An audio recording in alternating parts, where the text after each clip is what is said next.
दोस्तों नमस्कार। राम राम जी, कैसे हैं आप? आशा करता हूँ आप अच्छे होंगे, स्वस्थ होंगे। आज हम फिर हाजिर हैं एक नई कहानी के साथ। आज की कहानी है कर्नाटक की और बात है 19 अक्टूबर 2024 की। एक व्यक्ति कर्नाटक का, नाम था उसका बाल कृष्ण पुजारी। 44 साल का ये व्यक्ति और होटल का इसका बिजनेस। अपनी जिंदगी में बहुत खुश खुश था और करीब 17 साल पहले इसकी शादी हुई एक लड़की से, और लड़की का नाम था प्रतिमा। दोनों की जिंदगी अच्छी चल रही थी। होटल का व्यापार सही चल रहा था, ना ज्यादा अमीर था ना ज्यादा गरीब था। और समय के साथ साथ समय बीता और दोनों को बच्चे हुए। अब दोनों को बच्चे हुए तो जो बालकृष्ण पुजारी की वाइफ थी वो बोलती है कि अब बच्चे बड़े हो रहे हैं और घर का कुछ खर्चा चलाएंगे, तो मैं भी क्यों ना कुछ काम कर लूं। अब काम करने का जब घर में मुद्दा उठा तो पुजारी अपनी वाइफ के लिए एक ब्यूटी पार्लर खुलवा देता है। ब्यूटी पार्लर खुल गया।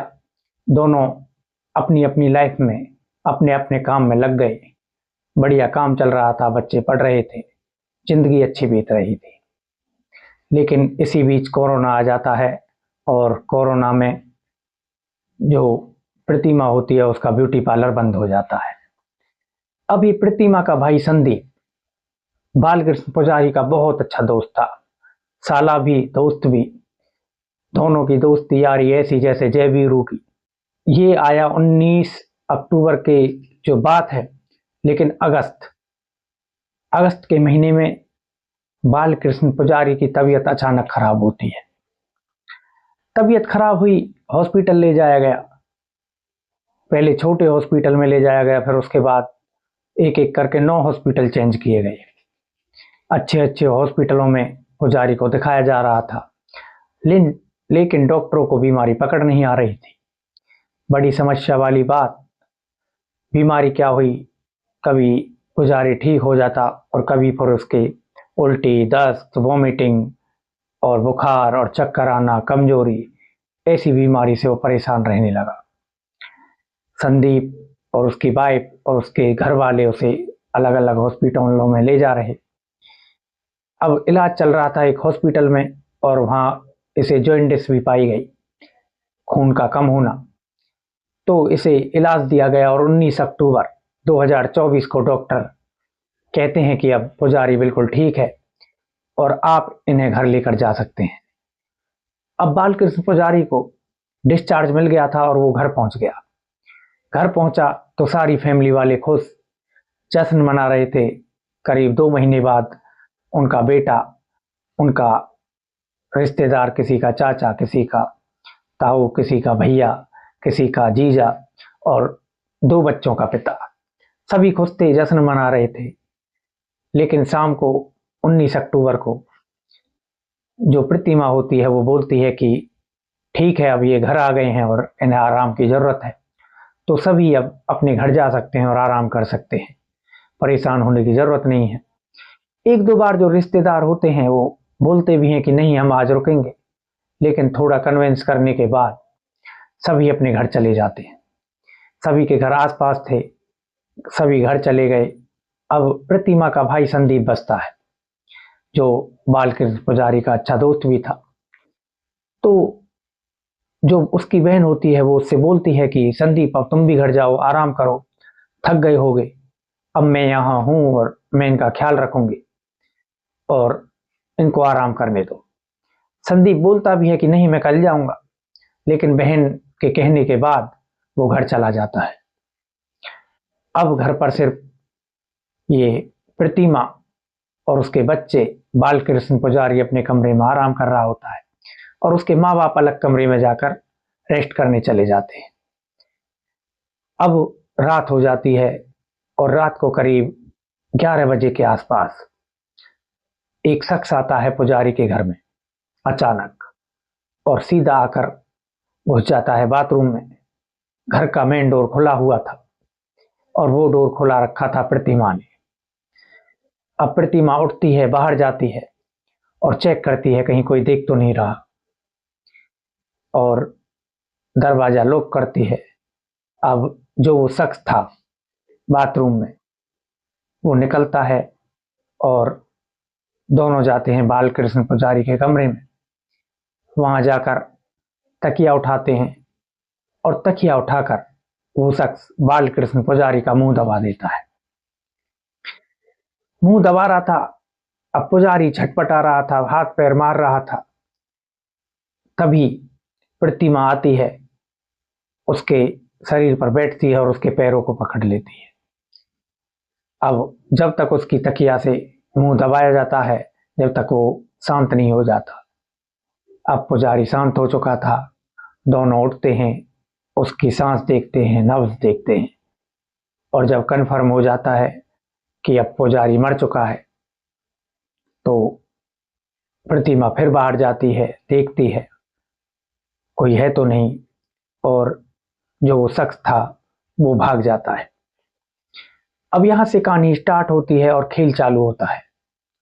प्रतिमा सबसे पहले जो उसके नेबर्स और पास में ही रहने वाले इन लॉज थे, चाचा ताऊ, उनको कॉल करती है और उनको बताती है कि जो बालकृष्ण पुजारी है वो कोई रिस्पॉन्स नहीं दे रहा है। मैं उन्हें बार बार जगाने की कोशिश कर रही हूँ, लेकिन वो उठ नहीं रहे हैं, और तुम जल्दी से आ जाओ। वो उन्हें बुलाती है। अभी लोग घर जाकर 3-4 घंटे हुए आराम कर ही रहे थे कि ये खबर सुनकर सब शौक हो चुके थे। फिर प्रतिमा अपने भाई को कॉल करती है, संदीप को, उसे भी यही कहकर बुलाती है। अब जो लोग शाम को अपने घर गए थे, 20 अक्टूबर सुबह 4 बजे से पहले पहले सभी उसी घर में दोबारा इकट्ठे होते हैं, और कारण होता है पुजारी की मौत। अब सभी लोगों का मानना यही कि बड़ी बीमारी से पुजारी अभी आया है, और हो सकता है कि जो बीमारी है वो ज्यादा बढ़ गई हो और मौत उससे हो गई हो। लेकिन इसी समाज में एक व्यक्ति था, पुजारी का साला और दोस्त, प्रतिमा का भाई संदीप। वो सब कुछ देख रहा था। अब वो जाकर अपने जीजा को देखता है और उसे एक चौंकाने वाली चीज दिखाई देती है। पुजारी के मुंह पर और गर्दन पर कुछ निशान। अब वो अपनी बहन को बुलाता है एक जगह, शांत जगह, और पूछता है कि ये निशान शाम को थे नहीं, अब ये निशान है, ये कैसे निशान। तो प्रतिमा खेल खेलती है और एक कहानी बताती है कि जब पुजारी तुम्हारे जीजा उठ नहीं रहे थे तो मैंने इन्हें धक्का दिया, उठाना चाहा, कुछ फोर्स लगाया और एक बोतल उठाकर इनकी तरफ फेंकी और वो इनके लगी, उससे इनके निशान आ गए। अब संदीप कुछ शांत होता है और थोड़ा इधर उधर की बातें करता है, पर संदीप के मन में कुछ बातें अलग चल रही थी। पुजारी की अंतिम संस्कार की तैयारी की जा रही थी। तभी संदीप दोबारा अपनी बहन के पास जाता है और बोलता है कि मैं बहन, दीदी, प्रतिमा, सही सही बताना कि ये 19 अक्टूबर को क्या दिलीप हेगड़े यहाँ पर आया था। दिलीप हेगड़े का नाम सुनते ही प्रतिमा के कान खड़े हो जाते हैं और वो बिल्कुल शांत सी होकर अपनी बात पर अड़िग रहती है। अब संदीप बोलता है अपनी बहन से कि क्यों ना जीजा जी का पोस्टमार्टम करवा लिया जाए, मुझे ये जो डेथ है वो अननेचुरल लग रही है। लेकिन जो प्रतिमा थी वो तैयार नहीं हुई। अब पोस्टमार्टम करने के लिए या तो माता पिता चाहिए या फिर वाइफ, वाइफ की मंजूरी थी नहीं। तो संदीप जाता है बालकृष्ण पुजारी के पिताजी के पास। वो पढ़े लिखे व्यक्ति थे, उनसे बात करता है। वो बोलता है कि मौसा जी, और जो भी उनका रिश्ते में वो बोलना था कि मुझे ये जो डेथ है वो अननेचुरल लग रही है, और आप प्लीज इसका जो बालकृष्ण पुजारी है उसका पोस्टमार्टम करवाओ। थोड़ा कन्वेंस करने के बाद मान जाते हैं उनके पिता। अब बॉडी पोस्टमार्टम के लिए भेज दी जाती है। पोस्टमार्टम हो जाता है और बालकृष्ण पुजारी का अंतिम संस्कार कर दिया जाता है। संदीप अपनी बहन के पास दोबारा आता है और बोलता है कि देखो, पोस्टमार्टम हो चुका है, और अगर कोई ऐसी बात होगी तो वो बिल्कुल रिकॉर्ड में आ भी जाएगी। अब तुम कोई बात हो तो मुझे सच सच बता दो। प्रतिमा घबरा जाती है और संदीप से बोलती है कि हाँ भैया मुझे बचा लो, 19 तारीख को दिलीप हेगड़े आया था और उसने ही बालकृष्ण पुजारी की मृत्यु और हत्या की है। अब पर्दा खुल चुका था, लेकिन इसी बीच संदीप ने अपनी कॉल रिकॉर्डिंग, अपने फोन का रिकॉर्डर कब चालू कर दिया ये प्रतिमा को भी नहीं पता, और इनकी सारी कहानी रिकॉर्ड हो गई। अब अगले दिन संदीप पुलिस स्टेशन जाता है और जाकर सारी कहानी पुलिस को बताता है। पुलिस पहले पोस्टमार्टम रिपोर्ट लेकर आती है, जो प्री पोस्टमार्टम रिपोर्ट होती है। उसमें जो कॉज ऑफ डेथ आता है वो दम घुटना आता है, और इसी बेसिस पर प्रतिमा और दिलीप हेगड़े दोनों को गिरफ्तार कर लिया जाता है। इसके बाद जो वो रिकॉर्डिंग थी वो भी लीक हुई, और उसमें जो कहानी थी जो प्रतिमा बताती है वो ऐसे बताती है कि जब कोरोना काल आया तो उसमें उनका ब्यूटी पार्लर बंद हो गया।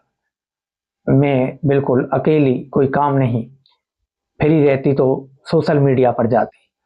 सोशल मीडिया पर ये दिलीप हेगड़े मिलता है, इसे मुंबई में रहने वाला ये शख्स, इसके पिता का बिजनेस होता है। अब इसकी सोशल मीडिया से बात होती है और ये आ जाता है कर्नाटक कोरोना काल में।